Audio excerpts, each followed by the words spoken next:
still on. You're on the outside, you're looking into the escalators humming. They are pulling you from nothing but your loneliness.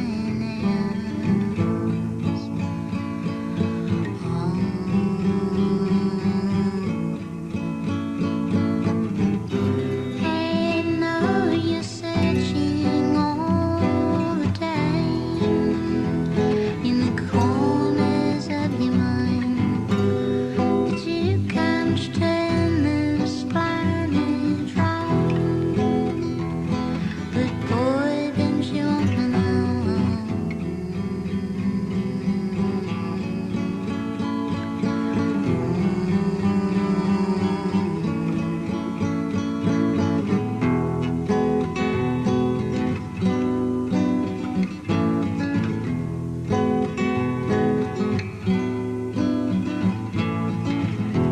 Learn to dig and try the weight of your body now in outer space and time. You can cast your gaze on our planet lines still on. You're on the outside, you're looking into the escalators humming. They are pulling you from nothing but your loneliness.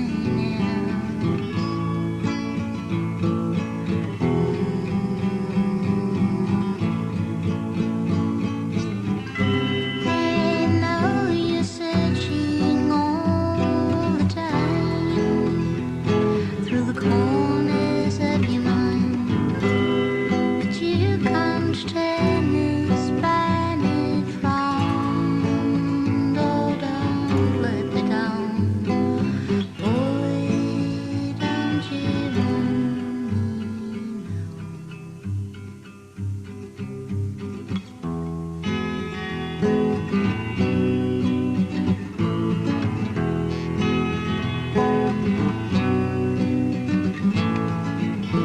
While through geranium blue they are looking for you there with rotations in the air that can't see you, lest you be shining, lest you be shining down.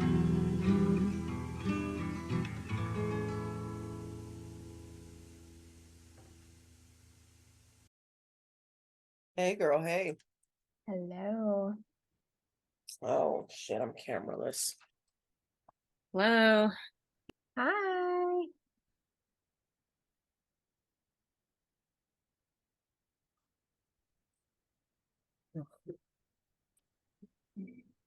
Hi, girly. Sorry, I had to run back to the car to grab my stuff. I will be right with you.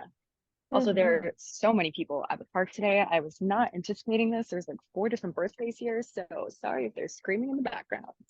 That's okay. You can just hit mute. Right. Okay.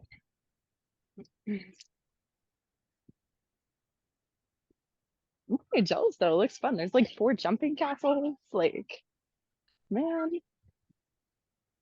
Be a kid again. right?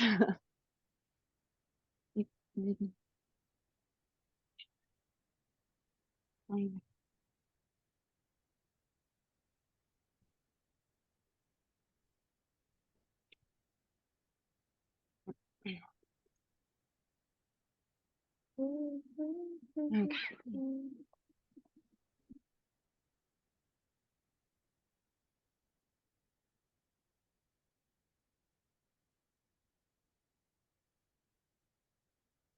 You and Raina, are you guys still here? You guys look like blobs on my screen. I'm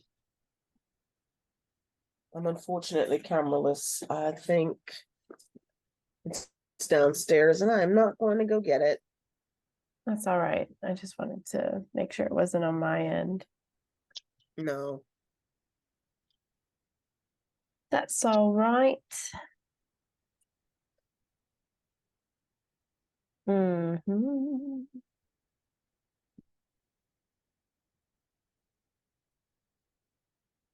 Yeah. Wonderful. All right. Trish, you in there like swimwear? Still getting settled? I am. We're good. Yeah, yeah. All right. How's everybody doing tonight? How's it going? How are we feeling? It's a Sunday.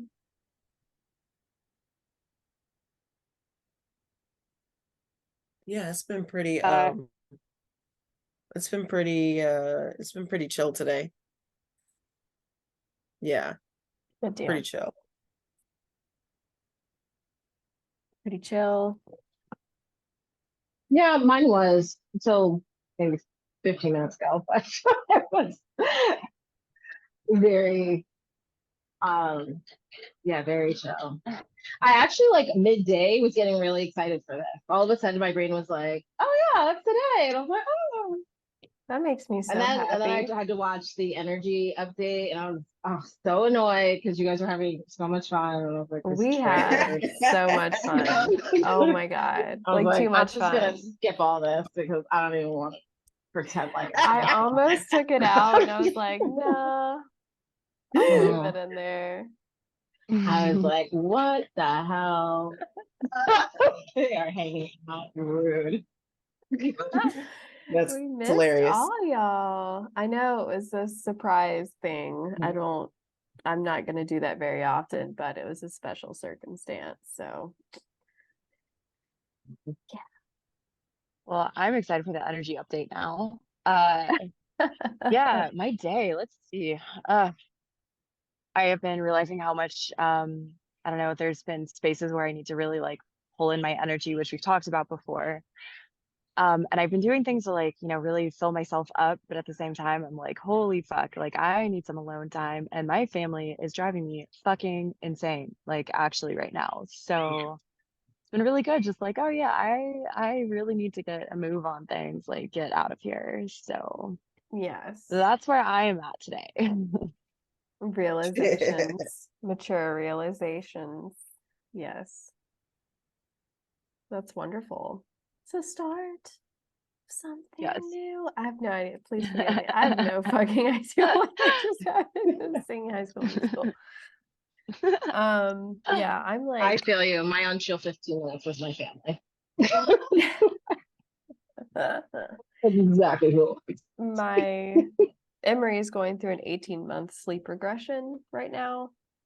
So I have not been getting good sleep at all for the past like 4 days. So yeah. Pray for me. Okay, you're on today.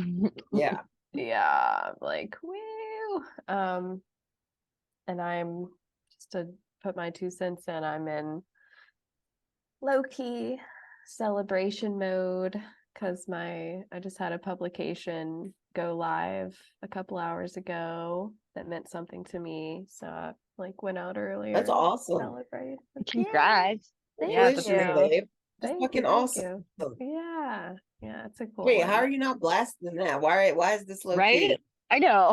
That's what I was wondering. I'm going to. I was like just enjoying it, and then I came here and started prepping for this. So yeah. Gotcha. Yeah, Also, I you're did. sleep deprived. Also, I'm sleep deprived, and it didn't actually go live until like 4 o'clock my time. So I was like, oh, yeah. Yeah. But yes. So, any last words before I do my prefaces? No. Okay. So first of all, I just want to apologize for the debacle that was the replay. Please understand, please trust that I literally the next day tried to upload this thing to Google Drive, and I tried that for 2 days. And then I tried YouTube for I guess 3 days, and then finally last night I realized that my computer had like a security update, and because I was having trouble uploading the energy update, and that was really frustrating me because it's so time sensitive. And so I tried one last time this afternoon and it worked. Woo! So at least it worked. All in divine timing, right? Yeah. But because it wasn't there in as timely a fashion as I would have preferred, I spent some time today really downsizing and just basically hitting all the highlights of the stuff that we covered last week. And so what I thought I would do is just like a very, very brief, kind of quick recap before we get into the stuff today, which I also cut even more than I did first round. If that's all right with you guys. And if you don't want to do the recap, we don't have to, but you can if you want to. I would personally love a recap. Cool. Yeah, that sounds good. Makes All right. sense. All right, cool. We'll do a recap then. Okay. So what I will do, just so you guys have a little bit of visuals while I'm recapping this, I'll pull up a couple of different points. I'll pull up different images from the last time that you've already seen, but to try to minimize the drollness of this, we'll do that. Okay, so let's go into the depths.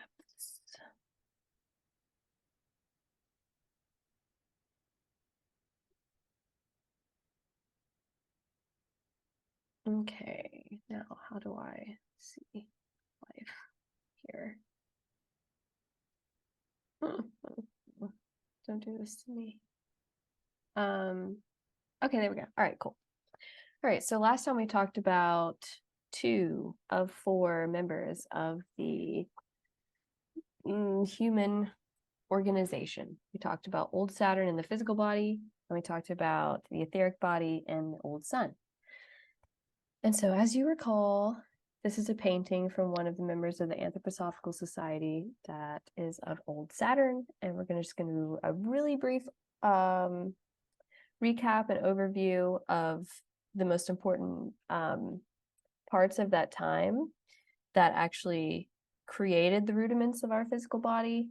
And then we will just do some bullet points of both the physical and etheric body. So the template or the seed of the physical body is what came into being and began its development during the old Saturn phase. And Steiner calls this the first transformation. So of the 4 members, physical, etheric, astral, and I, or egoic. Oh, it says, Trish, you're entering the waiting room. I guess we lost Trish. She's still here. I'm going to keep going. Of the 4 members, which I just named, the human being on old Saturn was essentially just a physical body in the form of warmth. It was completely contained essentially within the atmosphere around the homogeneous mass of spiritual matter that was over millennia congealing into what would in some way resemble what we would regard as an actual planet that we're terming old Saturn here. So we existed essentially as just a pure body of warmth with an extremely dull consciousness. The kind of consciousness that we had at that time could be compared to essentially what human beings experience only at the moment of death and about 3 days after that, whereabouts. That's the kind of state of consciousness that we had when we were first developing on old Saturn. So what were we doing as souls, as bodies of warmth in a very, supremely dull state of consciousness? we were unconsciously essentially acting out the works that would eventually become a more physical, tangible, corporeal, physical body from, again, looking here at these places on this painting that was done. This is where we spent the majority of our time as human beings, as souls, during the Saturn cycle, or our time on old Saturn. And our workshop was right here. And this is where we were developing the rudiments of what would become eventually, and I mean eventually, what our physical body and our form looks like in later phases on different planets, and eventually today.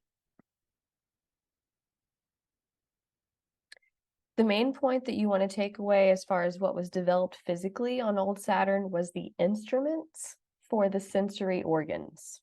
That is the main thing. Those are the building blocks of the physical body of the human form, are essentially the rudiments or the essences, the very fine, delicate qualities and essences of the sensory organs.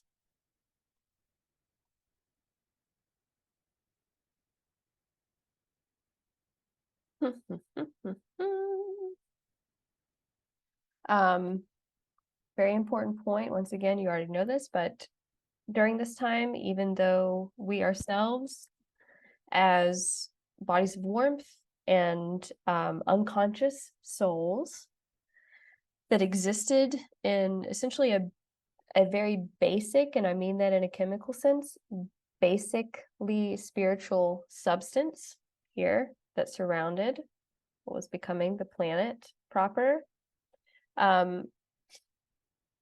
We were not acting independently. Of course, we were not even acting consciously, so we weren't acting anywhere near independently. Therefore, we could not perceive. It's not even that we didn't have the ability to perceive physically, we could not perceive spiritually either. It's like, it's essentially the way that some people today regard what death is like falsely, but they have this conception of it as just being like total nothingness. That's essentially what we experienced in old Saturn. And so there's some truth to that. It's just not actually correct for our time. So as with every single planetary evolution and evolution of the human being, we are always aided and also completely enmeshed with different members of the spiritual hierarchies, which I'm going to loosely term higher spirits. And these higher spirits, which I won't, go through the breakdown of who did what and when, but they essentially perceived the work that we were doing here to build the rudiments of our sensory organs through us. So they could only see what we were doing in a certain sense through us. We lived within them, right? We were essentially the actual organs of the spirits who did have the ability to perceive spiritually, or who could perceive the very, very fine, delicate essences that would eventually become the rudiments of our sensory organs because of us. We were the organs that gave them or granted them that perception of that specific creation. Okay, so showing you here. There we go. That's one panel, old Saturn. And so now moving on to the etheric body and old Sun, which we have, I believe, here. So this is the second stage of consciousness. And it resembles, as opposed to death, it resembles a calm and dreamless sleep. These are gross approximations in order to give you a sense of an idea. These are not cut and dry exact replicas or similarities to how our consciousness functioned at that time, but it could be compared to a calm and dreamless sleep. You could also compare it to, and it would behoove you to do so, to the dull state of consciousness of plants, because essentially when we were in old Saturn, we passed through the mineral realm, and when we were in old Sun, we passed through the plant realm. And so all of the rudiments that were very much comprised of essences, and that's very squarely specifically what I mean by rudiments, that were developed on old Saturn emerged very much like a plant from a seed at the beginning of the sun cycle.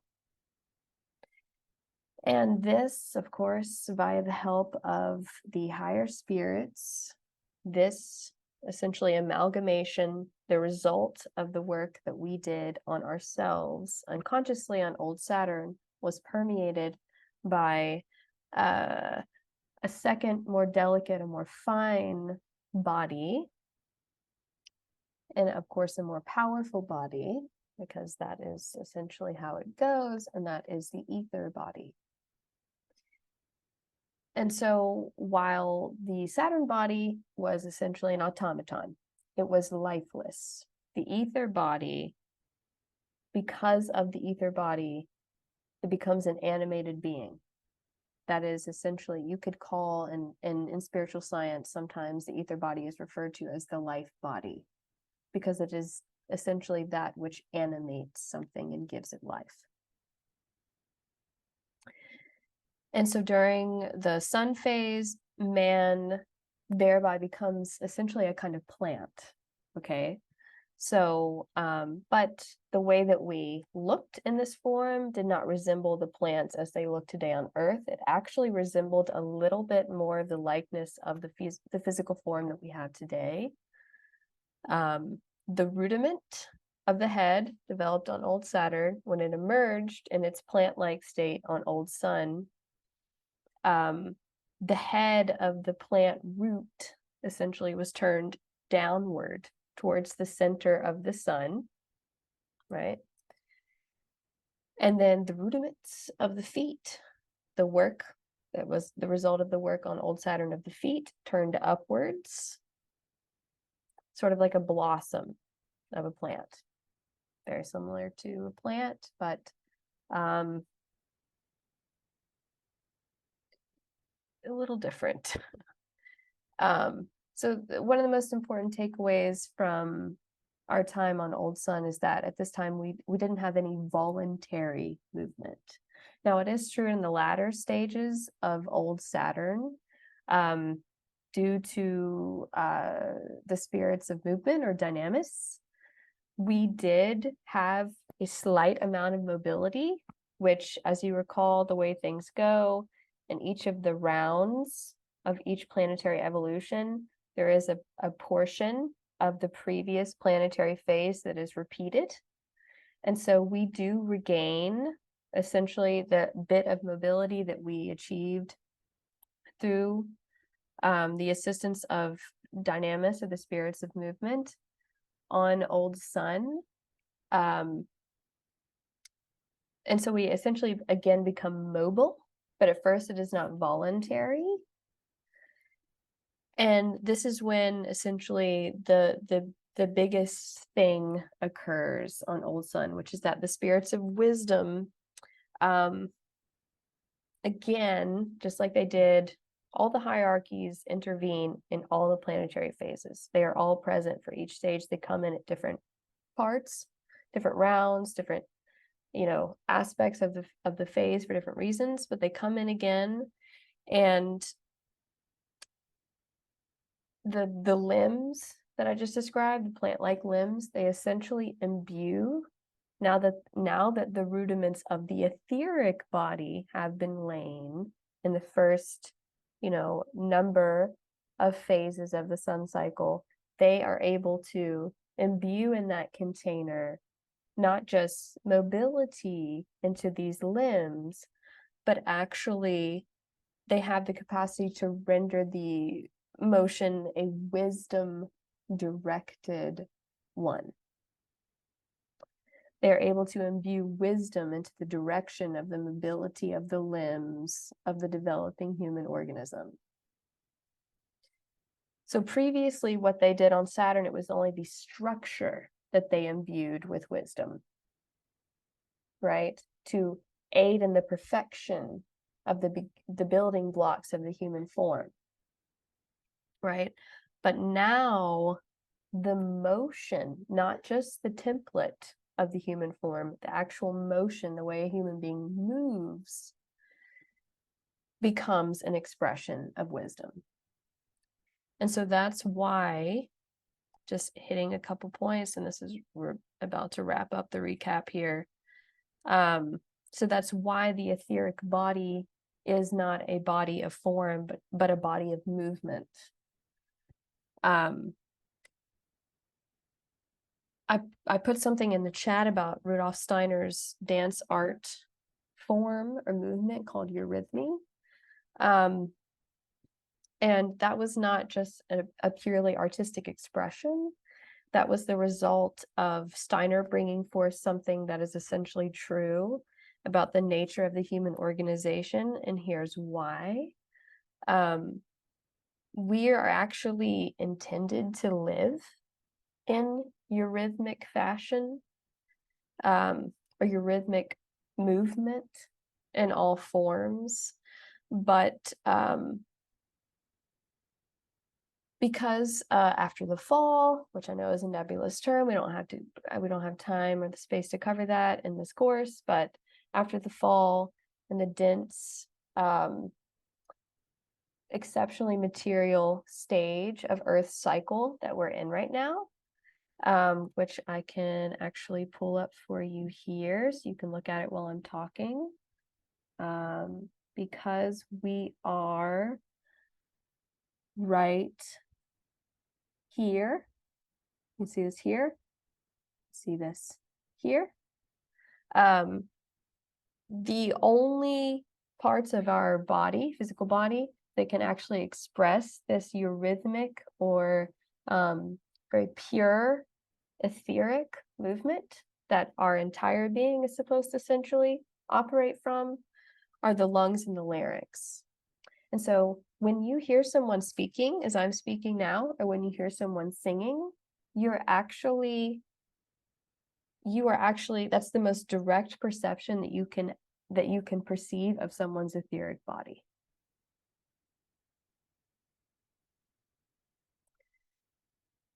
So the etheric body, most importantly, it's an exact replica of your physical body and the physical body of all living things. And it's an exact replica of it.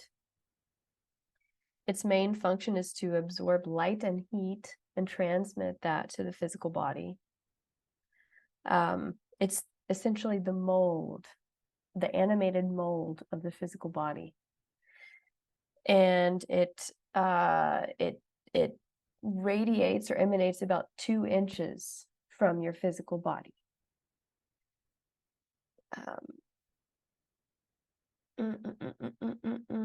We talked about each part of the physical body has an etheric equivalent. So, for example, I had an ovary removed years ago. My etheric organ, my etheric ovary still exists. So even if you get an organ removed, the etheric body of that organ still exists.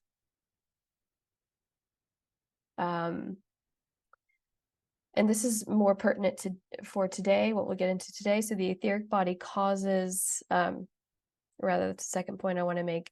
It acts as a connecting medium between the astral and the physical body. That will suddenly become more important and more clarified. It causes the five senses to function and allows us to experience the world of matter. It is essentially what creates the ability to have a connection or to interface with the world outside of you. It also provides a channel for us to experience subtle worlds, which is extremely important for artists. And one of the reasons why I really prioritize working with them one-on-one to heal and re-strengthen the relationship between their physical body and their etheric body, because that can become strained, disconnected, and can impact artists especially. It's vitalized and controlled by thought. Just going to do a bit of a lightning round here. This is redundant. It steps down energies from higher bodies into the physical body. Said that in so many ways. It's essentially what animates it and what makes it the kind of the matrix builder of the physical body is that it's essentially the receiver of the life force. It is what receives the life force and uses that to animate and to generate the actual physical form, the organs, even the cells. There's a layer of subtle energy, etheric energy around every single one of our cells that tells the physical cells that we can perceive under a microscope what to do and what to become. The etheric body is, it can separate from the physical body, not very far. And usually when it does happen, you feel pretty tired afterwards. Sudden loud noises can do this, for example. Just give me an example. If ever you're like something's extremely loud really quickly, your etheric body probably was like, fuck, I'm out of here, for a second. And just to wrap things up here, the etheric body controls and establishes the form and the processes of the physical body. It's responsible for growth. It's responsible for organ tissue. It's responsible for tissue regeneration, okay? And as well as for heredity, which is a much more complex subject than we give it credit for. Each living being has its own etheric body. We covered that. It organizes the activity and the structure of the body, contains the structural plans for that being. And just to clarify, because I know there's some questions last time about things having consciousness and things. For example, minerals, crystals, minerals, and things like that, they do have an etheric body, but it's only perceptible, it's only visible on the astral plane. Whereas everything else above minerals, every kingdom above minerals, plant kingdom, animal, and human, so on, has an etheric body that is perceptible clairvoyantly or through supersensible perception on the physical plane. Minerals do not. Their etheric body is only visible on the astral plane, but they still have one. And that concludes the recap.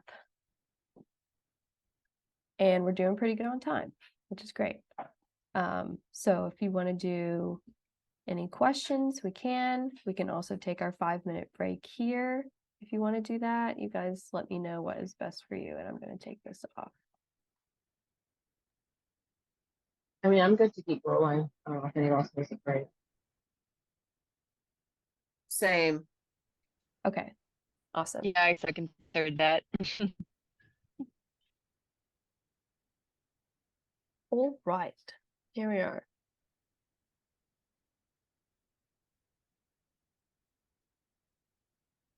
So today, we're going to talk about the astral body, an old moon, and we're going to talk about the eye, and aspects of egoic consciousness, but we're not going to talk about We're not going to talk about the Earth because that needs a whole separate situation. So we are going to talk about old moon. We're not going to talk about the beginning stages of the Earth that we're on.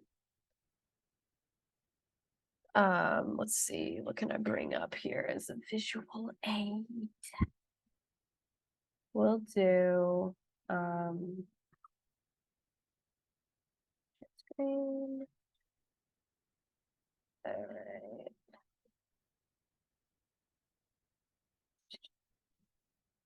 Here it is, maybe. Yeah. All right. So, what happens on the old moon? Right. Interesting. So on the old moon, man attains what we would term in occult science image consciousness. So just as we have been going along and likening our state of consciousness to death and different degrees of being asleep, whereas before on the old sun stage, we compared our consciousness to that of which humans today exist in a sort of dreamless sleep. Our consciousness, and again, this is not an exact comparison, but roughly consisted of a dream-filled sleep. But there is an extremely important difference between the way that we regarded images, much in the same way that we regard images when we are dreaming, in our consciousness, the way that we did that then for the first time and the way that we do it now. And we're going to talk about that difference just now. So the similarity is that in both the old sun, or we're going to call him the moon man, okay?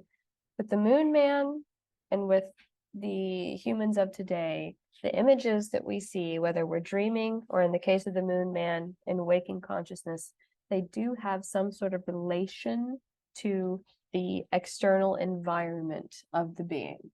So that is what is similar. Okay, there's some sort of similarity or continuity between those two things. But when we dream, the likenesses of the images that we see when we are dreaming today are not, they're not exact replicas by any means. We've all had dreams here. We don't, when we, if we have a headache, we might, for example, experience that in dream time, in a dream state as a train. Like there is not a 100% continuity between the image that we see in our physical reality and how it shows up in our consciousness when we are dreaming. However, the moon man, there was a 100% regularity in that relationship. So again, just to really drive this point home, because I want you to understand the most important thing that developed in the human being on this stage. At present, on Earth, where we are, in the stage that we're at, when I say a table, the conception of that table, the concept of that table, you can picture a table. Might look a little bit different for everybody, but we understand table, and it's basically the same across the board, right? As in, the concept of the table is a likeness or image of the table itself. But for the moon man, or the consciousness of human beings on the moon, let's say that they are approaching some sort of object that is either advantageous for them to absorb or something that is detrimental for them to absorb. When they encounter that, there is essentially a colored light tone that appears in their soul. So this is what I mean by image consciousness. We have to suspend a little bit more than we're used to how visible and material and physical our association is when I say image consciousness. I truly mean image consciousness. So this light tone appears in the soul, in the consciousness of this being who encounters an object outside of his self.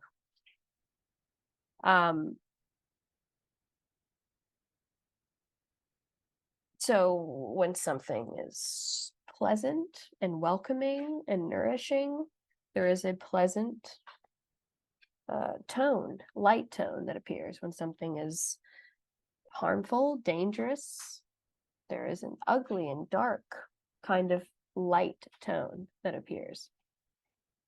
And so essentially the conception of the thing that the moon man is perceiving in its external environment is not a likeness, it is a symbol. It is a symbol. Different than how we usually regard symbols. Speaking, especially in the literary world. Just keep moving this thing around here.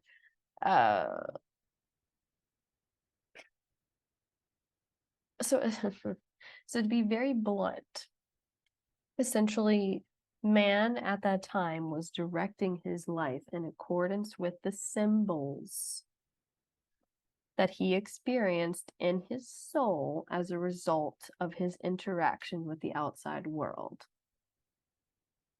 And so that's why, for example, in esoteric literature, in the tarot, there is such, this abundance of information and connections between symbols, the unconscious, the moon card in the tarot. All of this stuff is related essentially to not just our ancient history, but the very building blocks of our consciousness itself.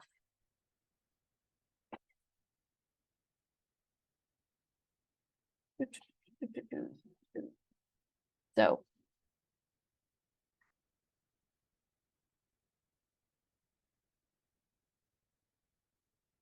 the basis for this image consciousness, the kind of consciousness that today allows us to conceptualize, that even allows us to do that. The very, very, very beginning of that, the essence of that, the rudiments of that, just like on old Saturn, are essentially the essences or rudiments of the astral body. So the inklings of that experience taking place on an etheric level in the early stages of Old Moon, from what transpired on Old Sun, provided the spiritual container for the higher spirits to imbue the qualities and capacities necessary to build upon that which eventually becomes the astral body. The spirits of form, of course, shape the astral body in such a way so that it's the astral body of this, and we're going to talk more concretely about what it is, but I want you to know how it was formed first.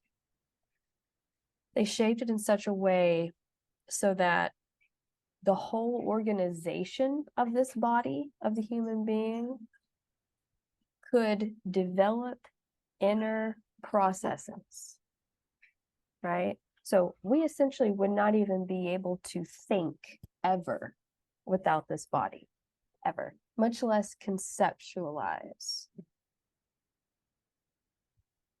So these processes, these inner processes that are the beginning stages of what becomes the astral body, they have the same character of what today on Earth you see in animals, but also in man. It's essentially instinct, desire, right? Or the kind of nature that makes you crave something, cravings, instinct, desire.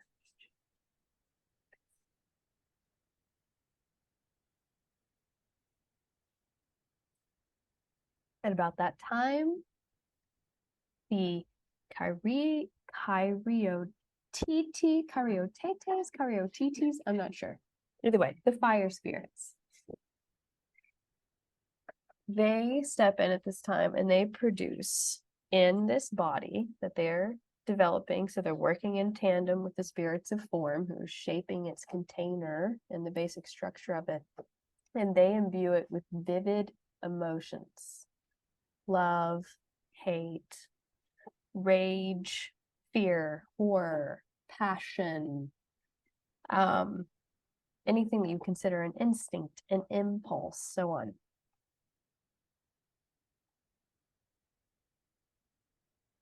And due in part to the spirits of personality, which, by the way, there is a connection there between where the angel, the fallen angel Lucifer, comes from. That's kind of his that was his crew back in the day, the spirits of personality.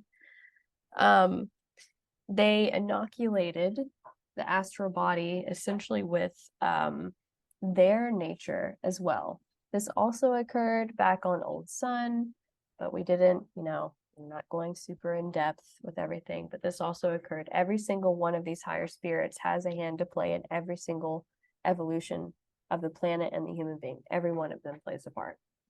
And so essentially my whole point is that selfhood and separateness now becomes another quality of the astral body, and all of these instinctual desires and urges and emotions that the human being, the human consciousness, has the capability to feel. They now have the capability to feel for the first time at a very minimal degree, but to feel them separately and distinctly as their own.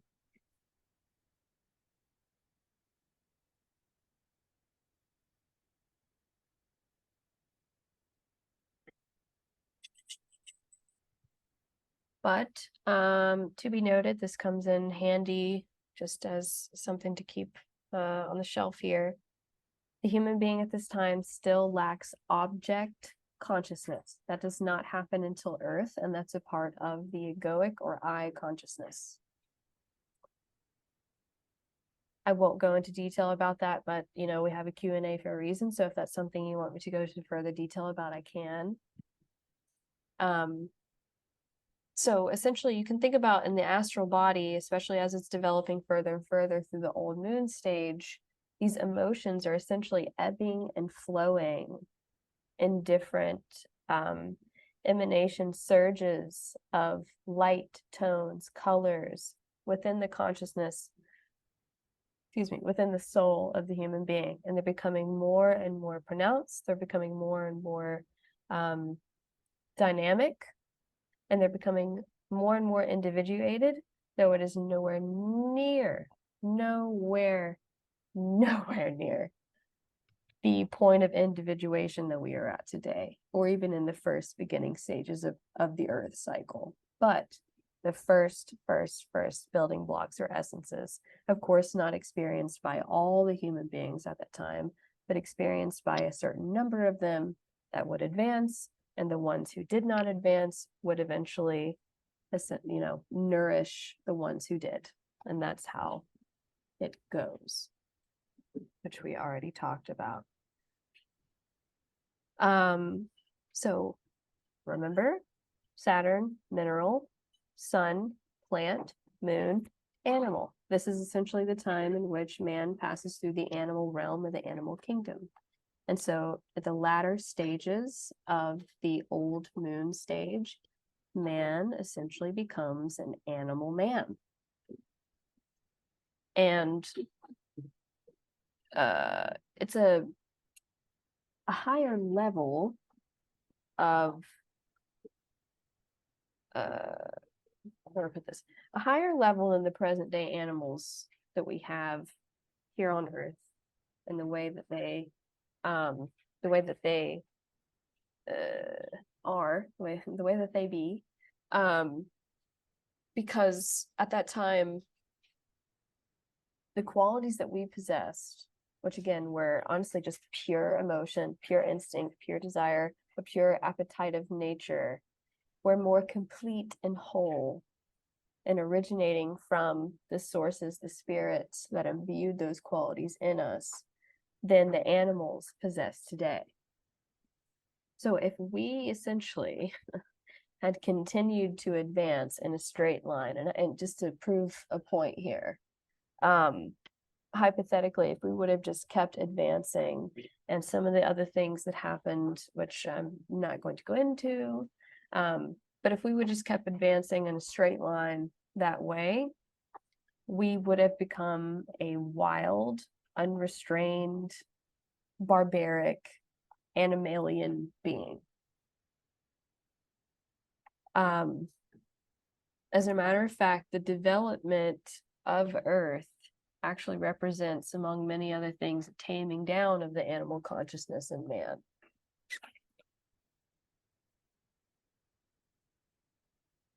By what? By the thinking consciousness. That's what does that. I mean, it doesn't take a genius to realize that, though. So what did we look like? Moon man, animal man didn't have bones. Our skeleton was cartilaginous, just like cartilage, basically. Not exactly. These are gross approximations. Because what you have to understand is that the atmosphere on Old Moon was denser than our water. So we existed in essentially an atmosphere that was like water air, but it was even denser than our water is on the Earth today, right? So essentially our entire nature, or our entire composition was soft, was very, very soft. And so we didn't paint a picture here. We didn't walk, we leaped. I think about how astronauts behave when you see, footage media. They kind of like float and leap like that. Something akin to that, but much more pronounced, given that we're not talking about the moon that we regard in the night sky, one, and the atmosphere was completely different.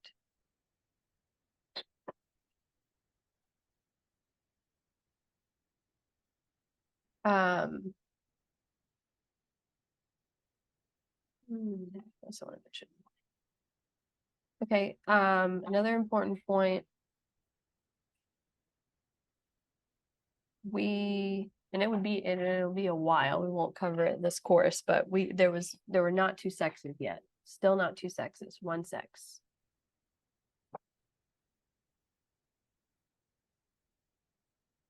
But in the last periods of the moon phase, and this is the way it works on all levels of, again, planetary evolution and evolution of beings, where it is that there are gradations of essentially initiation into whatever states of consciousness that are being imbued, whatever new organs are needing to be developed. There are small, very small numbers of beings who are able, who are spiritually prepared enough to handle that. And then they're kind of a little bit larger group that can handle some of that, and it just goes kind of down in a hierarchy, no matter which way you want to slice or dice it, or deny it or pretend like it doesn't exist. Sorry about it. It is literally the way things are. So two-sexedness, which is my whole point, was starting to develop in a few of the beings on Old Moon, obviously in preparation for a later condition on Earth, which is where two-sexedness in the human form began, but certainly not in the beginning stages. And so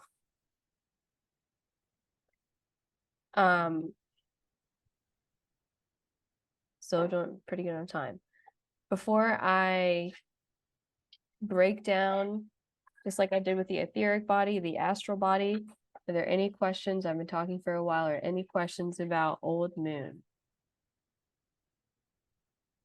Yeah, I'm wondering about like reproduction. How did that work in these stages? So,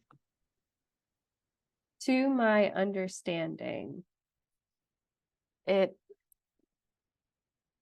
most to the point way that we would look at it today is like an asexual reproduction. But one thing that I think will kind of help paint the picture is that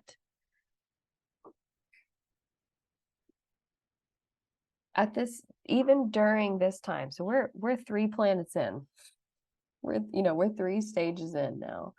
Still at this time, the human being was nowhere near as individuated as it was even in the first stages of Earth. And so essentially, even on Old Moon and Old Sun, man took in nourishment from the atmosphere, which was largely constituted by a very basic spiritual matter that was synonymous with higher spirits that did have the ability, who were even going through their human stage of consciousness and could reproduce a little closer to what we are used to. And they could use that to engage in a process that we would liken to reproduction, but it's still, like I said, to come full circle, more of an asexual process and more of like, what do you call it? Mitosis. But imagine instead of, mitosis happening from the observer's perspective spontaneously, that it is a result of a cell taking in through exploration different spiritually nourishing to the organs in the form that it was developing substances that catalyzed that mitosis process. Does that make sense? Is that helpful? Yeah, kind of. And then, so I was also wondering, is this where nervous system comes in, or is that Old Earth? Yes. So that was one of the things, I'm glad you brought that up. That was one of the things that I ultimately took out. I really must repeat that each one of these bodies, each one of these stages, we're talking about billions and billions of years on each of these planets. Right. And also things being repeated from the previous cycle. But yes, to your question, absolutely. This is on Old Moon. Okay. That we first get the rudiments of our nervous system. Yes, absolutely. All right, cool. Thank you. Yeah.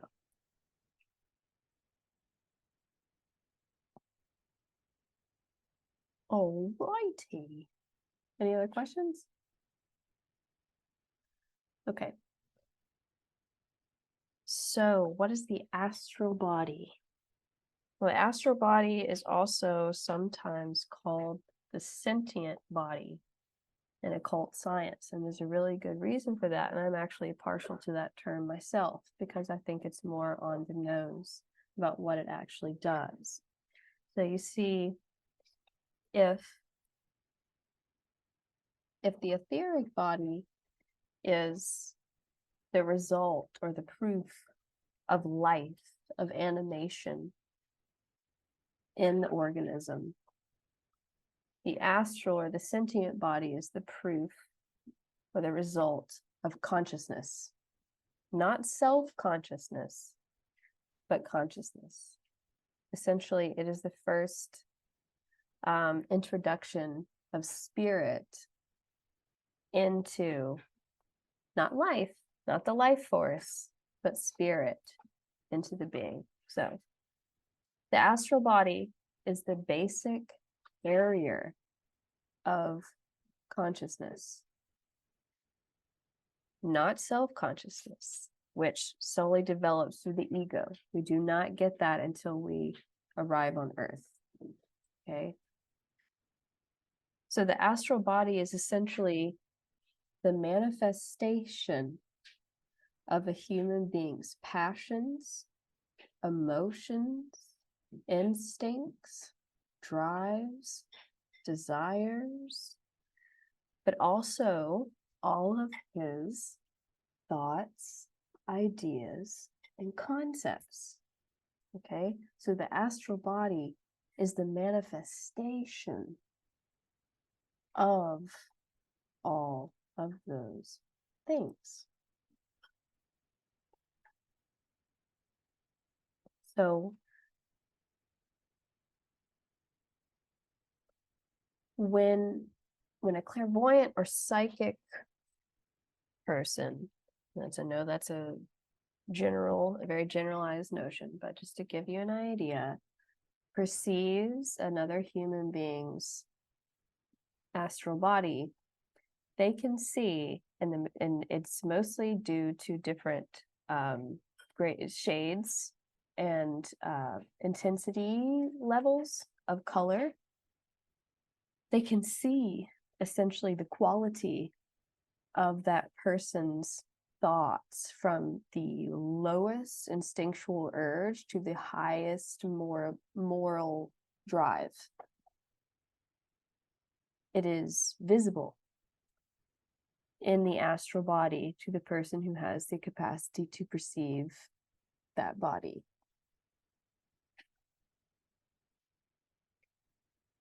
So lightning round, it facilitates the experience of our senses, essentially our likes and dislikes, as well as sympathy and antipathy, which are aroused by it, essentially. And finally, it is exclusively the first thing for what allows independent movement of the body and independent sensory perception. Whereas before, these things were not independent.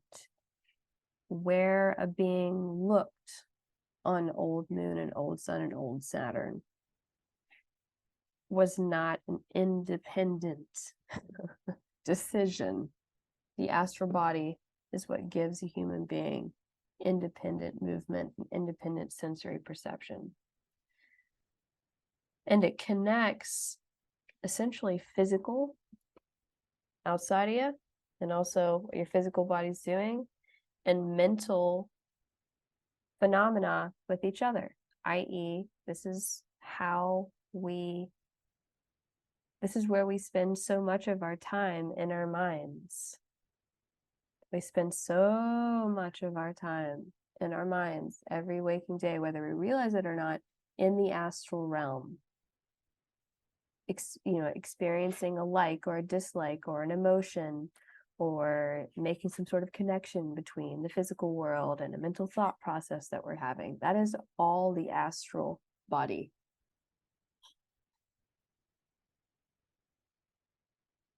The astral body is the actual soul body of the human being.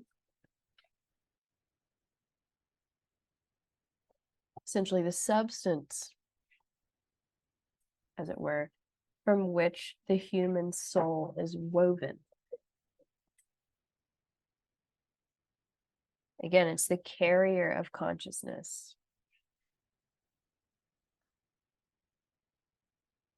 So desires although, and we didn't talk about this on Old Sun, it's a part I omitted, but on Old Sun, and I think we talked about it in last week, but I omitted it in the review, is where the first emanation of desires and the states of joy and pain is very passive, inactive states were capable or imbued into the human being. But since the fall, which again, we all have some sense of, and I won't get to go into specifics, of course, in this course, but since the fall, since we are at the part where we are, and I'm going to pull up a different visual for you now. Where is it?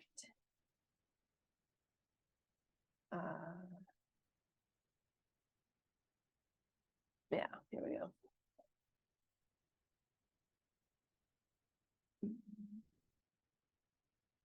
So since the fall, desires have been so strongly connected with the astral body that it can now essentially, not forevermore, but be called the body of desires and sensations.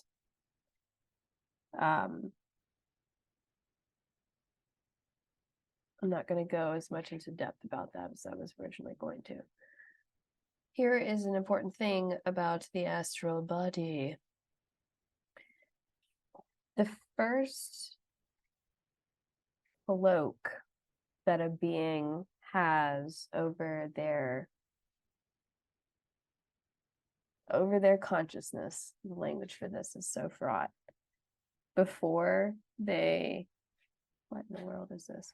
Before they actually incarnate on Earth, before they are born, is the astral body. But the astral body is not actually born into the human being until the human being reaches sexual maturity, which is usually around age 14.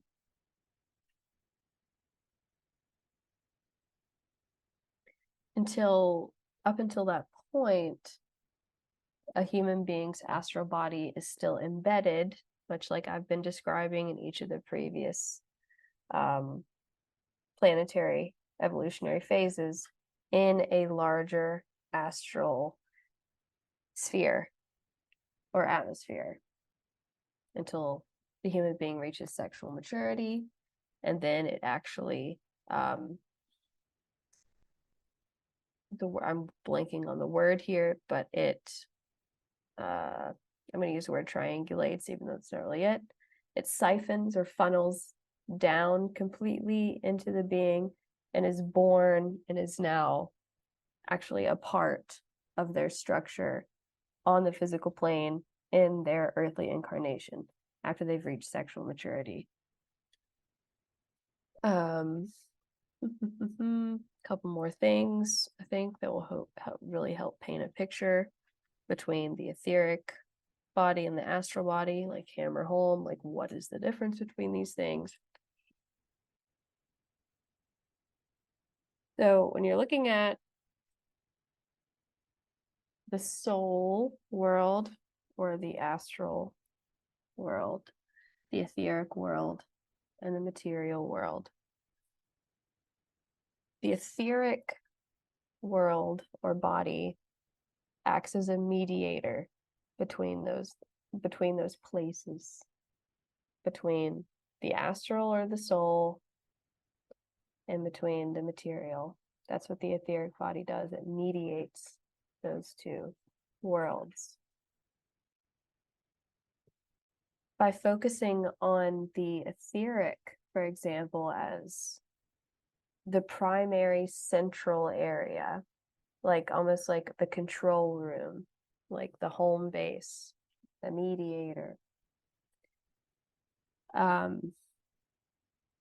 essentially breathing, to use an analogy, between the spiritual and the physical.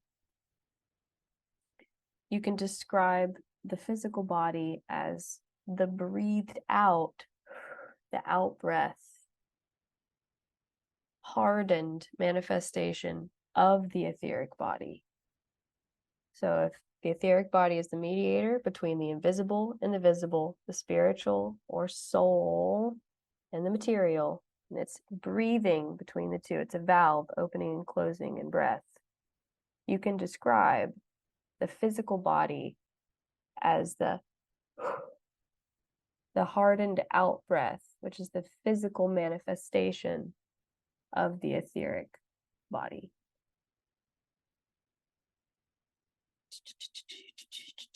On the other hand, the etheric body breathes in. So it's breathing in the soul experiences, right? From the astral or the soul. Breathing out the manifestation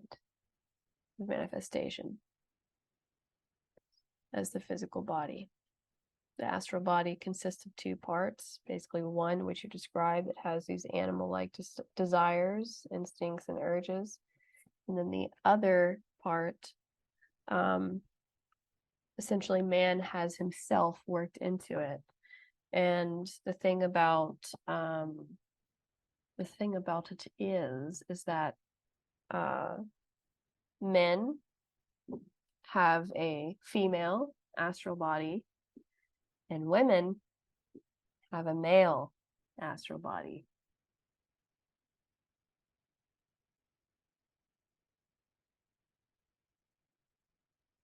Now, despite how much I have been hammering in on how much the astral body contains desires and instincts and urges and animal-like qualities, there is an immense cosmic wisdom that reigns in the astral body.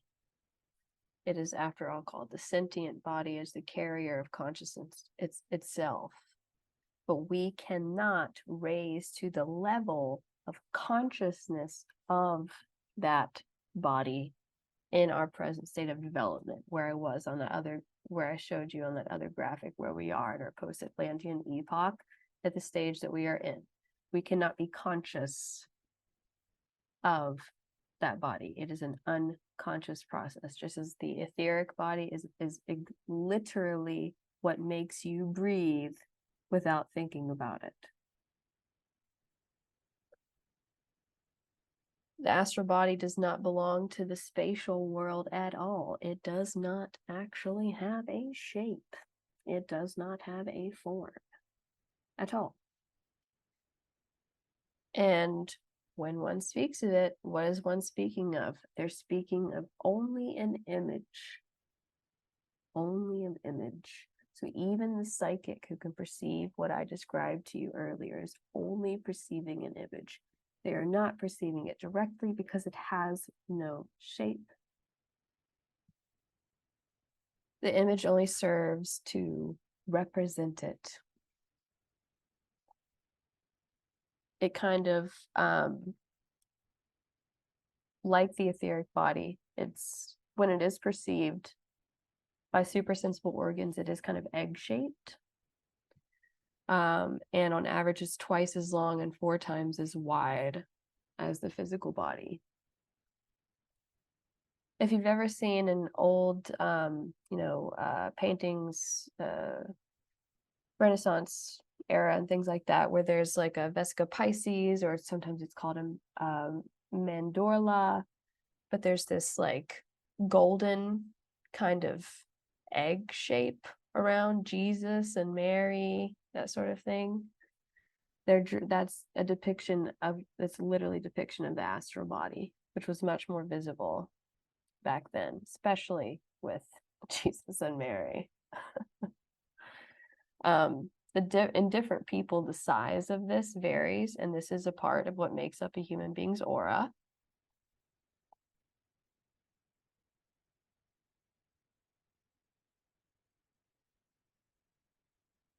And that concludes Old Sun and the astral body. And so the only thing that we have left after this is to talk about the I, essentially. So We can do another short Q&A if anyone has any comments, questions, or we can take a 5-minute break too, whatever you guys want to do. I'd like to run to the restroom. Sounds good to me.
That shirt's giving you super teenager vibes, by the way.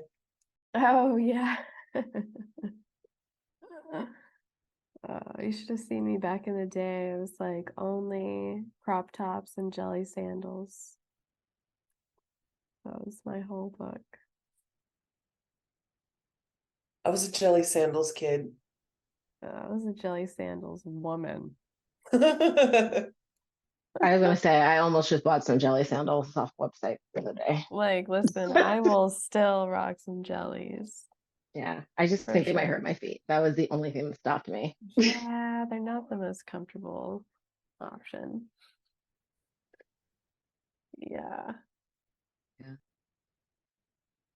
Um,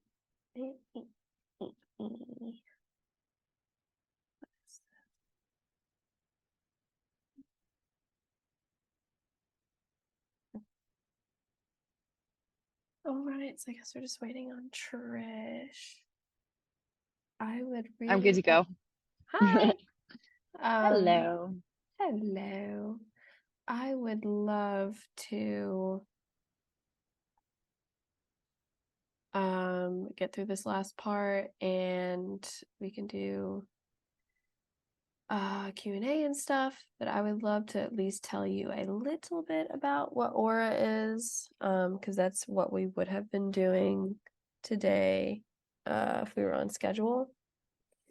But that's okay, we're gonna start it next week. But yeah, so I just have the eye. And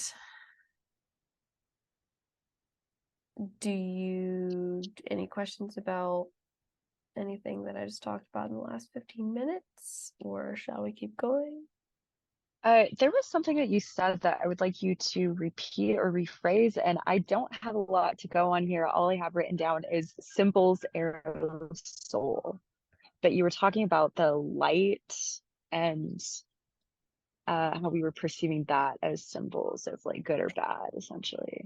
Yeah, okay, But the way so that you said it, yeah. go on. Go on. Oh, so it was not about like the light specifically, like I get that part, but you said something about like the symbols being something of the soul. I don't recall, but I really wanted to get that because it sparked something. Mm-hmm. It could have been, so yeah, so on Old Moon, well, the main thing I think I was trying to get across at that time is that that was essentially the first thing that was ever a symbol in our consciousness. So that's essentially where a symbol originated, was, for example, let's say you are a being on the moon, on Old Moon during this time, and you amble up to, a substance or something in your environment that would, that is degrading, that is devolving, that is going to harm you in some way if you ingest it.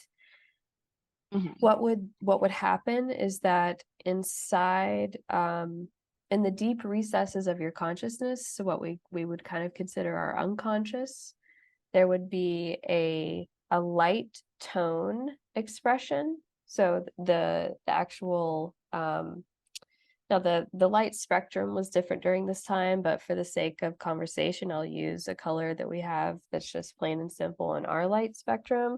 Let's say, we see something that is like a dark purple or even like a greenish yellow color, and it's very dim and dark.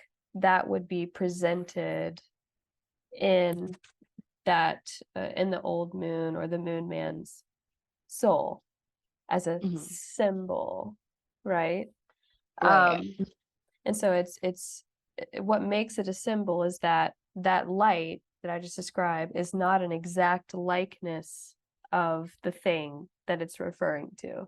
It's only representing it in a symbolic form, in the form of color and light. And so that's why you see in like the tarot and any sort of lunar astrology or lunar magic or esoteric literature that talks about lunar correspondences, lunar magic, any of that, you're going to see a lot of things about symbols, the importance of symbols, symbolic magic, sigil magic would not exist without, like, this is essentially the progenitor of all of those things. Right. Is that maybe? Yeah. So I think, yeah, it was a step above that. So like it was before you were talking about lights and stuff. Like I understand that. It's just symbols as maybe like conversation with the soul, or symbols as something. I don't know. The astral body is essentially like the subordinate, or the carrier, the instrument of conceptual thinking itself. If maybe that's what you mean by higher, as in like the astral body is the vehicle by which we can even conceptualize. Yeah, I it gotcha. all. No, it was more it was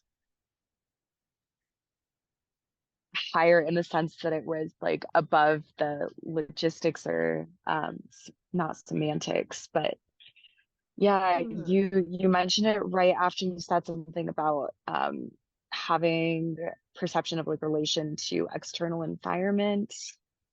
And so it was very, yeah, conceptual what you said. I don't know.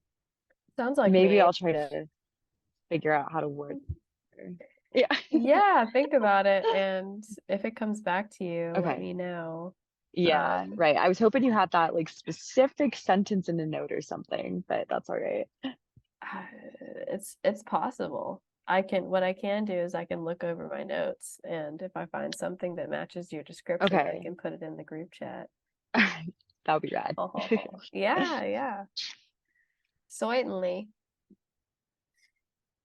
All right, last but not least, we have arrived at what we accrued over millennia on Earth. Essentially, the gift, the stage of consciousness of the Earth, which is the I, which is the ego, which is self-consciousness. And so, like I was saying about the astral body, which has no shape, it has no form, and the etheric body itself is still not a body of form, it's a body of movement. The I is even more of a nebulous or shapeless, indefinable body or aspect of the human organization. But I've done my best here to put it into words for you. So there is a difference between the pure I and the ego. And the way that I am going to ask you to hold this difference, at least for now, is the higher ego, which I am terming in Steiner terms, in a sense, the pure I, and the lower ego, which is more akin to what we regard in our vernacular as an ego. So the pure I is not and cannot be described as any conceivable thing in the strictest goddamn sense of the word. In all actuality, its whole being is given through its activity alone. So, as an analogy to help illustrate this, whereas the astral body's whole being is given through the manifestation of one's likes, dislikes, passions, desires, emotions, instincts. It's whatever that is. There it is. The pure I is only given from its activity alone. Therefore, it's even less perceptible, knowable, definable. We cannot know what it is. We can only know what it does. And this applies for the lower ego as well, because we are at present in this stage of development not able to consciously engage with our ego. We can only see its work. So essentially, to be as decisive as possible about what the I is that you can essentially say that it is all conscious. It is all conscious, all hyphen conscious. And we're only conscious of it only insofar as that we can say I and mean it.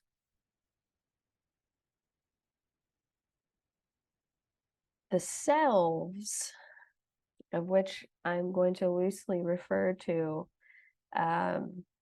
in the bodies, in the fourfold human approach that I've been describing in this course or in these lectures, but also the aspects of self that we're all, I'm going to venture so far as to say, vaguely familiar with, in the way that we all have different aspects of our personality, or that we don't just have one personality. Well, all of these selves, everything that is not the I, are mostly pre-conscious. And what I mean by that is that they can become conscious only when the I makes them so, and insofar as the ego agrees to it. And just like I told you, the ego is an unconscious part of our organization, and we only become aware of it through its work, what we can observe it has done inside of us, which we see the results outside of us in our life and in our relationships. The true self, the I, does not live in us. It actually lives around us. Because if you remember taking it all the way back to old Saturn and that flowy stuff out from the molecules that were our workshop where we were building the rudiments of our physical body, the highest forms of consciousness which we were a part of were contained around what was turning into physical matter. They were in the atmosphere. They were around. We were around Saturn. Okay, so our truest self, our I, the part of us that is pure consciousness. So we have an astral body that allows that pure consciousness to come into us. And the pure consciousness is what I am talking about. Okay? The part of us that is eternal lives around us, not in us, around us. And any positive influence on the I or the ego can only come from this higher spiritual element that's around us. And here's the thing about this higher spiritual element around us, which is just like we were completely enmeshed with our I, with our individual, there is an overlay between the higher consciousnesses, which includes the spiritual hierarchies, and our increasingly individuated consciousness, which is what we're motherfucking here for, which also encompasses the lower ego. There's an overlay where these two things that I have just described are inseparable, and it is all around us. And this spiritual element, this soup that I am talking about, it is a gentle, loving influence. It is not ruling. It is not controlling.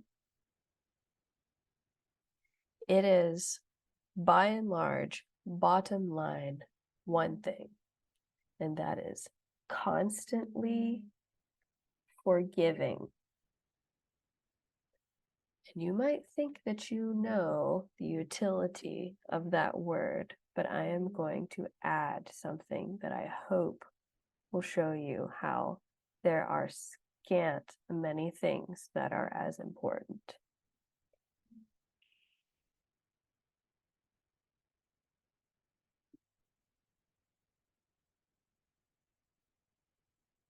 In order that the I, so this is getting conceptual, but this is what we have to, it's through doing and having things like this happen to us and thinking about things that are hard to understand that we are given the capacity to understand. In a true act of forgiving oneself or others, the individual I, remember that overlay I was talking about, must consciously let go of hurtful memories and create what? An empty space, free from hurt, pride, anger, resentment, etc., free from its container, the astral body, into which the higher I, the true self, the spirit self can work. Once again, thinking about that workshop at Old Saturn, just a recapitulation. But what has to happen for this higher self, the spirit self, to work is that there has to be a continual process of forgiveness, forgiving all the countless mistakes and errors which the lower ego goes on making. It is necessary.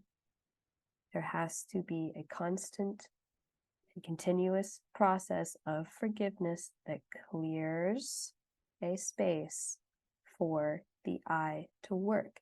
You will only know the I, or the higher self, the spirit self, through its works, through what it does, through its activity alone.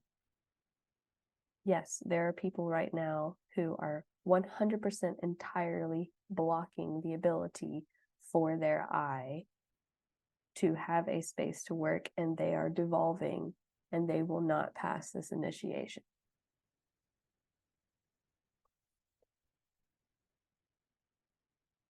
Here's the most interesting thing about the I. When we're born,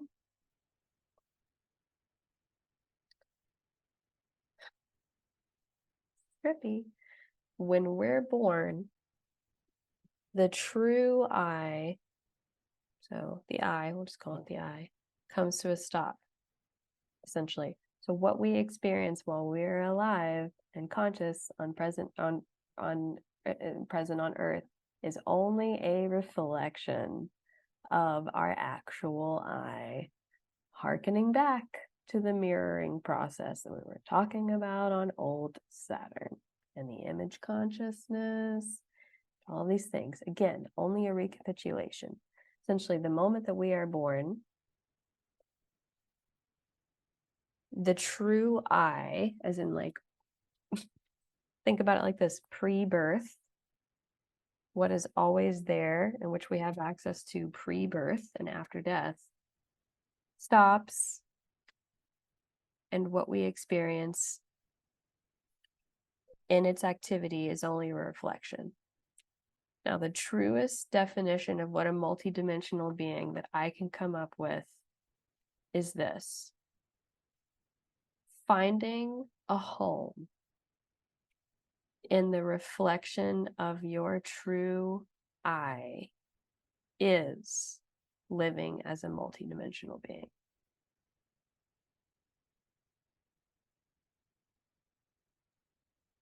Sorry, can you repeat that? Finding a home in the reflection of our true I, or you could even say spirit self, you could say higher self, is living as a multidimensional being. finding a home in that reflection. Even though you know, the more conscious that you become, you know, from an emotional standpoint, you know, from a spiritual standpoint, that it is only a reflection, that you find a home in it. That is living as a multidimensional being. That is my definition of it, the truest one that I could come up with.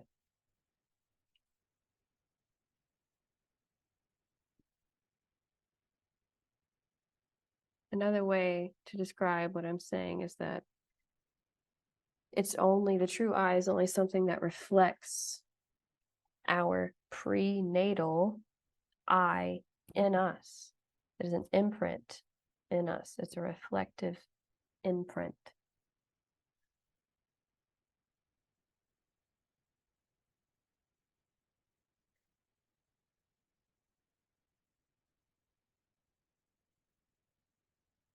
The difference between, and you can say higher self, because I understand that these things are hard to hold in one's mind, but if you're curious, the difference between the true I and man's actual higher self in an occult scientific sense is that man's higher self is the astral body as it is consciously transformed by the I. And so not everyone really does have a higher self, because you have to fucking create it. You have to consciously transform it through the astral body to create a higher self. So basically, to the extent that a person has developed his spirituality, his spiritual being, to the sense that he is developed spiritually after the fall, in this post-Atlantean epoch, when we have fallen as far into matter as we possibly can, and now the pendulum is swinging the other way, has been for a while. But that fifth stage is on that graphic. And the point is that now that we have done our due diligence and we have materialized, we have to take that, what we gleaned from that, which is essentially individuation and fully developing our faculty of thought, and now we have to spiritualize that. We have to ascend back up and spiritualize ourselves again. Obviously, once again, over billions of years, but we have already been doing that.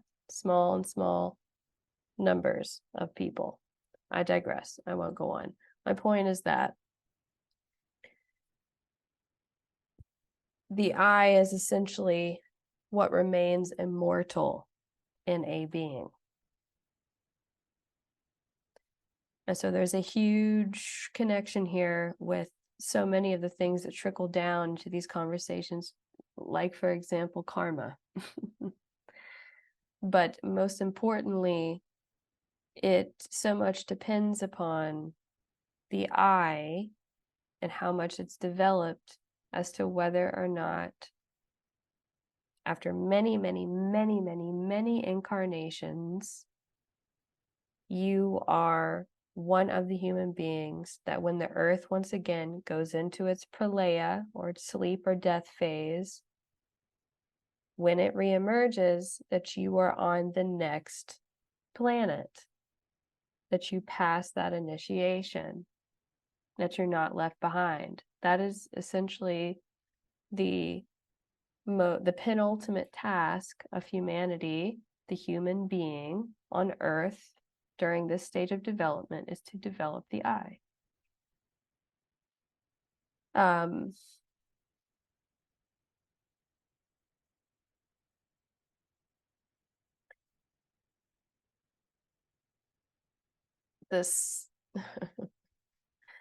I've written some things here, and I'm just going to read them exactly as I've written them, because again, these are the best ways that I can try to explain this in words. The I, as such, cannot be grasped as existing somehow and somewhere, but can only be experienced in its direct creative activity, through which it primarily creates itself constantly anew, which is one of the reasons why it does not have a form. It cannot be pointed at, because it's never been born, but it's also never died. It is literally the spirit, which has nothing to do with being born and dying. It is immortal. It never dies, but it's also never been born. The mystery of death, as Trish, as I told you, in each one of these planetary developments, there is a mystery. You asked about the mystery of time. The mystery of Earth is the mystery of death. So part of conquering that mystery, or better yet, understanding that mystery, is the development of the I. Anyways, I'll continue. Through his bodily shells, right? All these shells, these containers that are imbued with spirit, all these qualities and capacities. We are a creature of higher powers.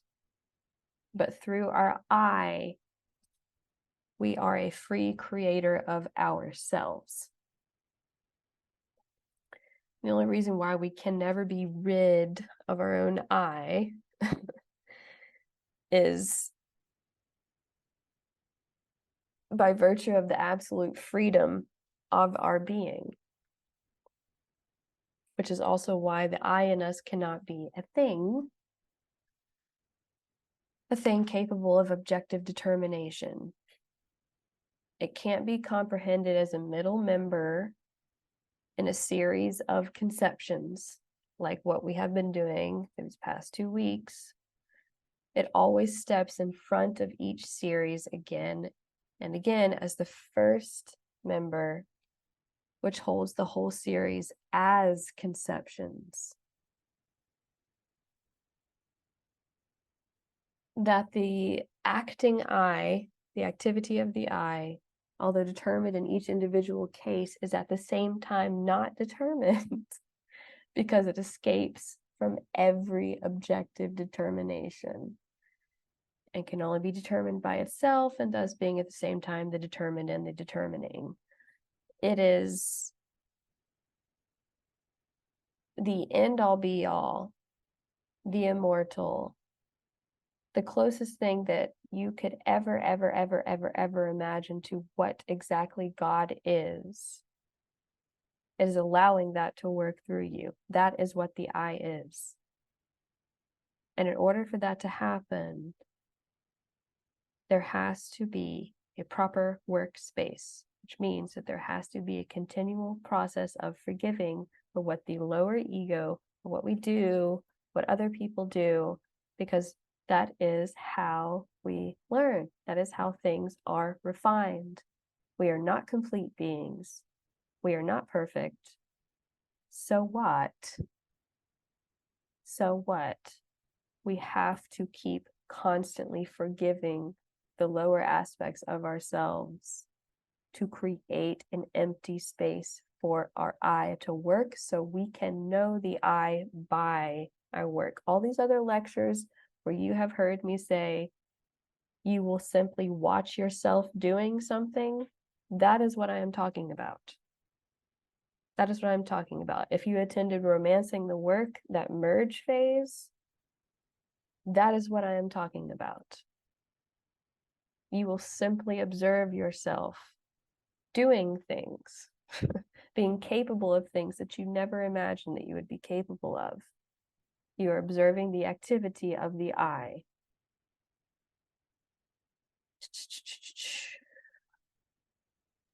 Girl, I'm gonna need to just have a little hallelujah moment.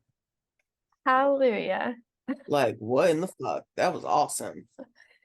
Yes. I mean, there's more, but honestly, what I'm going to do is this last little bit of notes here, I'll copy and paste them and put them in the chat for whoever wants to read these last Thank little bit of you. notes. But yes, and fiend. Fiend.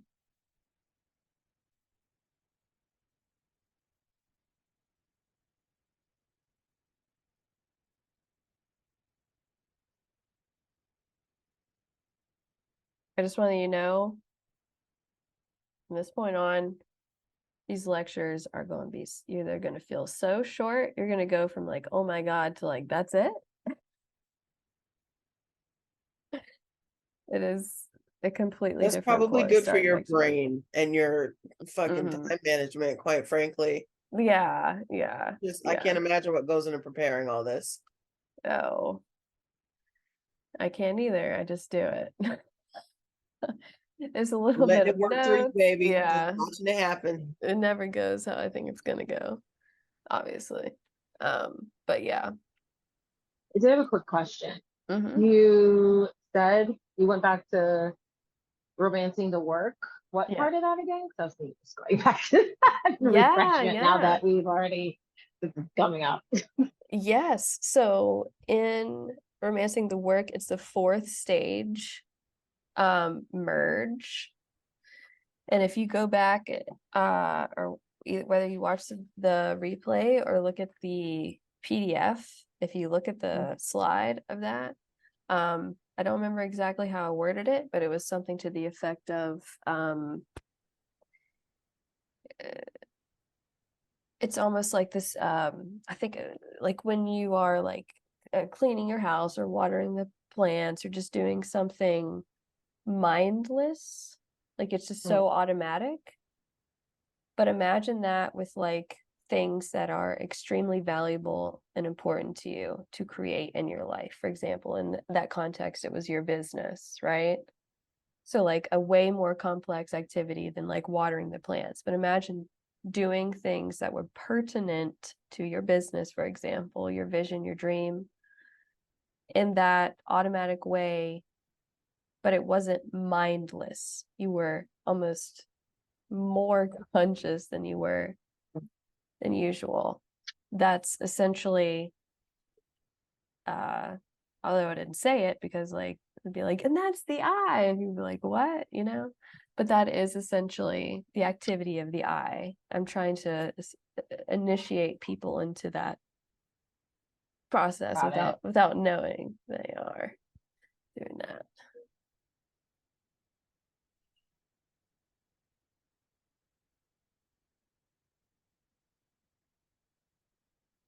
I do think like hearing all about the eye more for some reason felt like in my mind I was connecting the rest like a lot better all of a sudden. It was like, I was like, oh, okay. Like not that I didn't understand them separately, but something about the end like really made it work.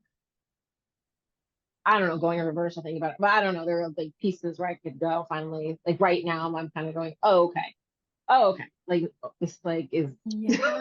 like, I mean, that's amazing because that's the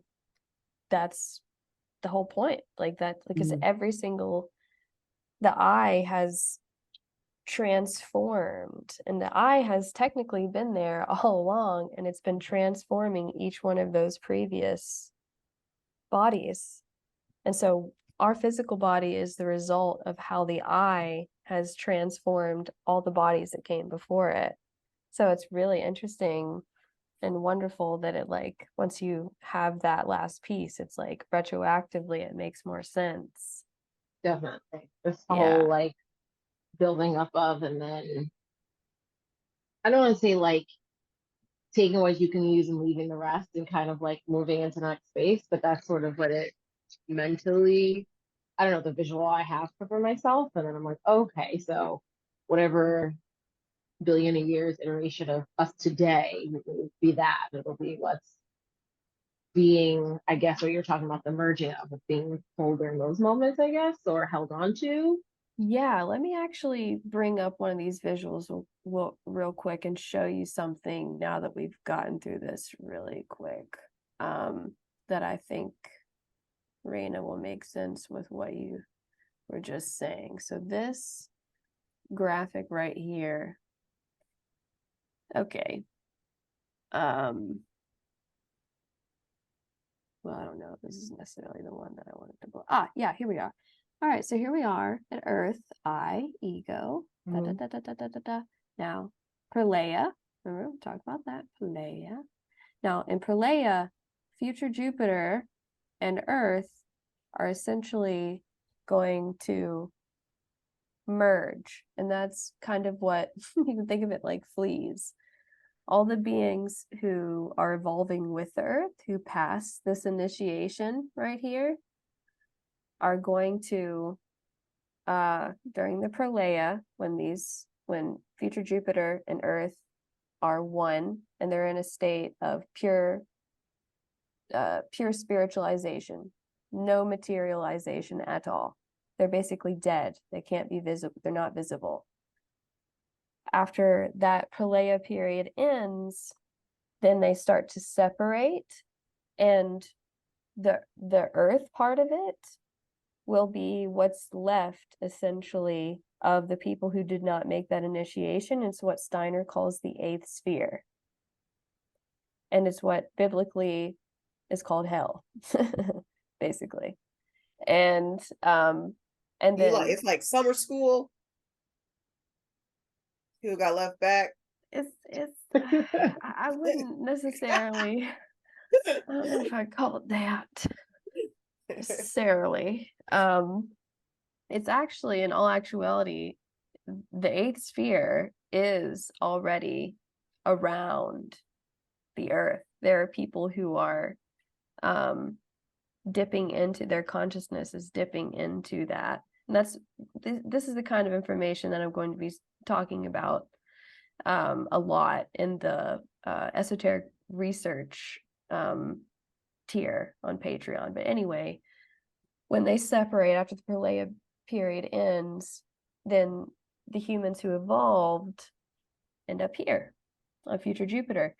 But it'll be obviously a long time, just like with all those other ones before, because we have to repeat everything that went through, to some degree, everything that went through these to get us to the point where we are now up to speed with everything that happened prior. And now we have the beginning stages of the new organs that we're going to have, the new qualities that we're going to have. So the whole point I was trying to make here was where, you remember this was mineral man, etheric body, plant man, astral body, animal man, earth body, I man, essentially, ego man. And then next is spirit man. So that's why the point is for us to spiritualize. And I am extreme cliff notes, but I hope that helps it make a little bit more sense, like as far as like the larger picture. Yeah. Yes.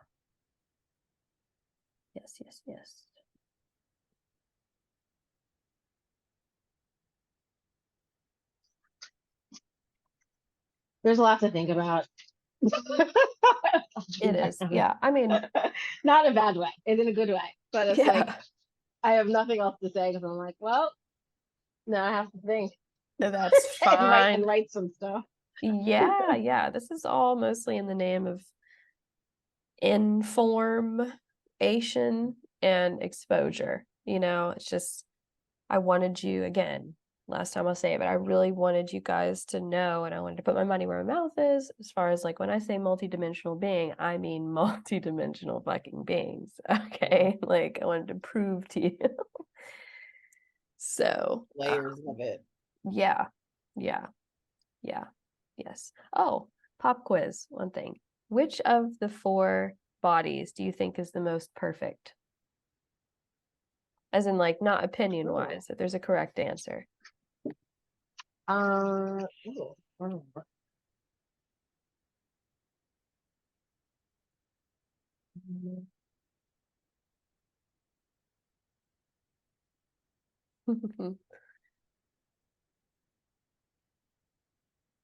Would it be the etheric? Hugh says the etheric. I was gonna say that. I was gonna say old sun. Like, think. Okay. Any other guesses? Actually, no. I'm gonna change. I'm gonna change my Okay. We can change it too. to yeah, old Saturn. Oh, okay. Okay. Interesting. Very interesting. Oh, Good question. Like I feel like I could go either way on this. I wouldn't have picked one of the middle stages, but actually want to say physical body because that's the one that is connected to the eye. all So right. I Ding, don't ding, know. ding. Yeah. So our physical body today, our physical form is the most perfect because it has experienced the most perfection through the transformation of the eye of all the bodies that preceded. So our physical body, our physical form, like regardless of whether you like it or not, it is the most perfect body that a human being can possess. Yeah. I love that. Yeah. It's quite beautiful. Quite beautiful. Any more questions? Comments? Okay. All right. All right. It's 9:05. I can give you a few hints about what aura is, or we can save the whole thing for how I originally wanted to deliver it to you How do you want to next do week. it? Yeah, I was gonna say, like, do you prefer Yeah, Mm, this is your bag. Like I'm chilling. Like, how do you want to do it? You want to do a little? You want to drop some hints for us to think about? how about how about this? What I'll do is I'm going to talk around it, just a couple of things, but I'm not going to present it. Um, so as you know, aura is something that I made up. And it's an acronym and it stands for ordinary radical acts. And here is where I want to tell you that so far we've met now 4 times, once a week for 2 hours. And that's all I've asked of you, essentially. That's all I've put forth to you, rather. After next week, I will be presenting through aura things for you to do between classes. And then further on, there'll be another thing that's added on to that later, which is IDA, or indwelling art. But that's down the road. You are a free being. You don't have to do it. Okay? I am not going to scoff or judge you or whatever and be like, did you do your thing? I'm not going to do that. But obviously, this thing was designed with the theoretical notion that you would do it. So I can't give you sort of an estimate of how much additional time you should allot each week, because that's honestly entirely up to you. Not just whether or not you do it, but in these ordinary radical acts themselves. There will be choices and a process of selection that goes into it. And also, they are, in a sense, tailor-made to a certain degree, for the most part, to you guys.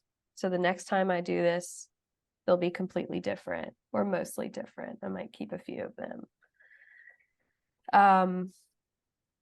And another facet of aura is these things that I mentioned during the week 1 class, which I'm calling the telling, and they're essentially confessionals. And the idea is that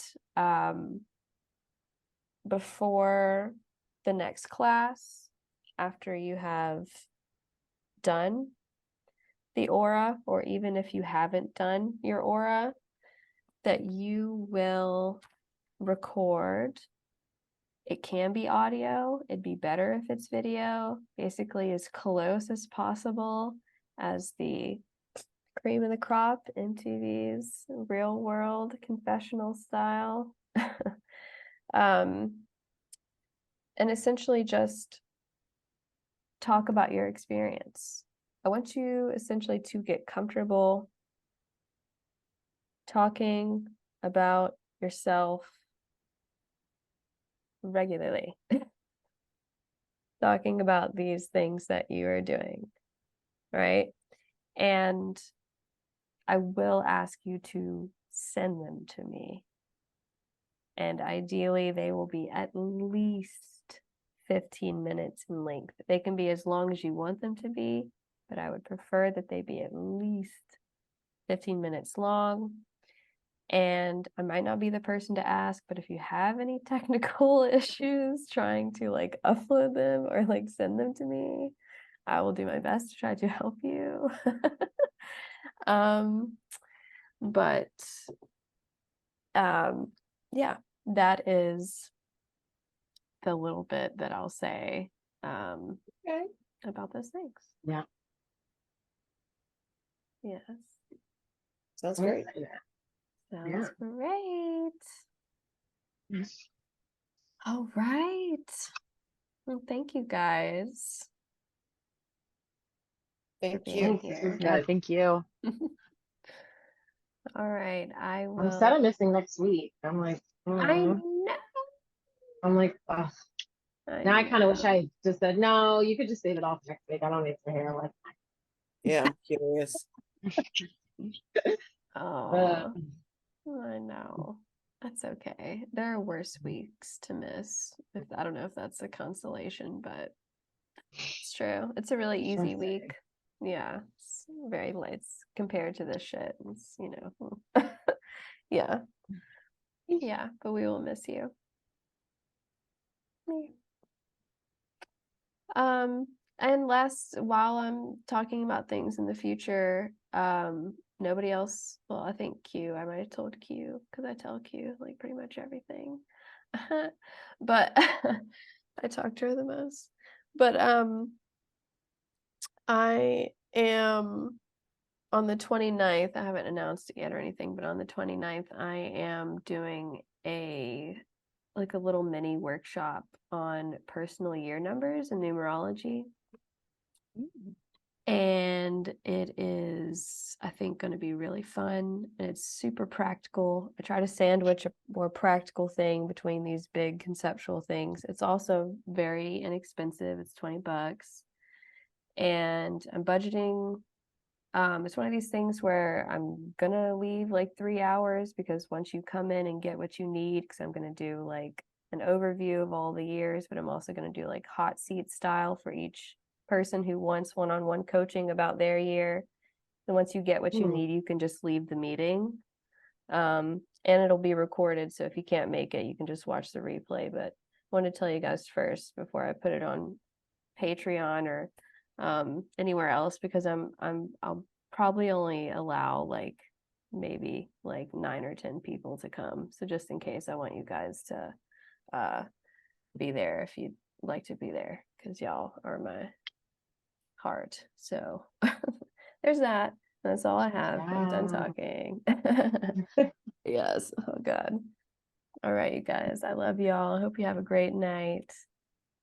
Yeah, you too. Bye. Thank you. Bye. Bye. Bye. Good night, ladies.